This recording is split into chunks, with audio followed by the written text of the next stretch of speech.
It was a regular Tuesday, and I found myself buckled into seat 2A on a crowded flight from New York to Los Angeles, just trying to enjoy a slice of normalcy among the chaos of traveling. Suddenly, an uproar stirred at the front of the cabin, a scene I couldn't ignore. A flight attendant, Heather Wilson, her face flushed with anger, had just slapped a passenger. Not just any passenger, but a black billionaire, Quentin Rhodes, who was on his way to finalize a deal to buy the airline. As the sound of that slap echoed throughout the cabin, time slowed down. You could practically feel the gas rippling through the air. You see, Quentin wasn't always this powerful figure. He grew up in Harlem, raised by a single mother who fought tooth and nail to keep them afloat. Life often threw punches, but young Quentin dodged them with resilience. By age 10, he was fixing computers up and down the block, engineering an app at 12 that got the attention of the local tech community. But with success came prejudice, labeled as a diversity hire despite being the valedictorian of his graduating class. Even premier colleges like MIT snubbed him initially. Yet Quentin, he weathered it all, and his grind paid off when he founded NeuroSync, a cutting-edge AI company that's changing the game. Fast forward to that flight there, he was dressed down in jeans and a black sweater, looking more like a tech enthusiast than a billionaire. You could tell he wanted to feel the pulse of the average passenger to understand their struggles on a personal level. But Heather, she didn't see a future titan. She only saw what sat before her, a man who didn't fit the mold of the elite. As he approached, her icy demeanor froze the moment. "First-class ticket, huh? Hope you're not just trying to get a free upgrade," she scoffed. Barely hiding her skepticism, Quentin's brows furrowed, but he didn't rise to the bait. He simply nodded. "No need to worry, I paid for my ticket." That wasn't enough. Heather seemed to forget everything about first-class service.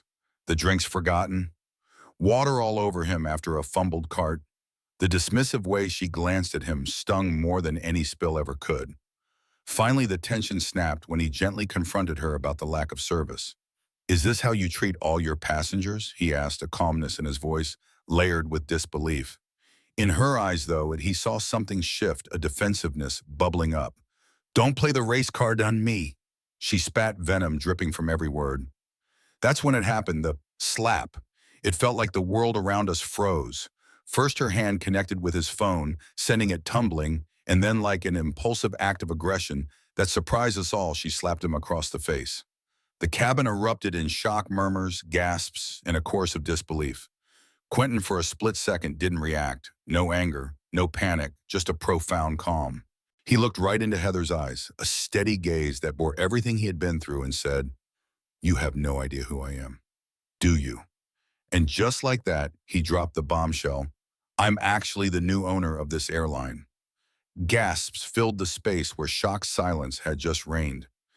After the stewards escorted Heather away, Quentin was poised to take action. He spent the next days surrounded by his team, formulating changes that would redefine the airlines. He fired the CEO, someone who hadn't taken customer experience seriously. New hiring standards were set, a mandatory bias training program was introduced, and an accountability initiative was put in place, and all aimed at eliminating discrimination at every level. He didn't stop there. For Heather, he created a path towards understanding an opportunity to participate in the accountability program as a way to earn back a sense of purpose, not just a job. At first, she resisted. The idea of admitting wrong, confronting her biases, well, that wasn't easy. But through a series of informative, eye-opening sessions, something clicked for Heather. She began to acknowledge her preconceived notions, unpacking the weight of systemic biases. At the end of it all, she stood in front of the group, tears in her eyes, sharing how she had let stereotypes dictate her actions. And you know what? That airline, it transformed. The complaints diminished, profits soared, and even the crew started to embrace a more inclusive culture. They rebranded as Horizon Air, and it felt like a fresh start. Before long, Quentin was at a community event sharing his story with young girls and boys alike. One girl in particular stood out to him, a spark of determination lingering in her bright eyes. "I want to change the world too," she said, her small voice echoing with hope. He smiled. It reminded him of his younger self, and he encouraged her.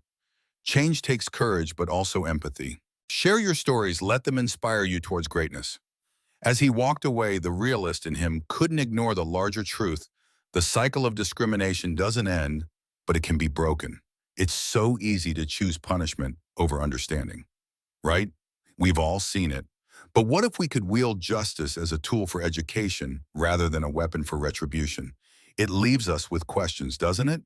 Should Heather have faced consequences? Or did the chance for redemption provide a more impactful lesson? What would you have done in her shoes, or even in Quentin's?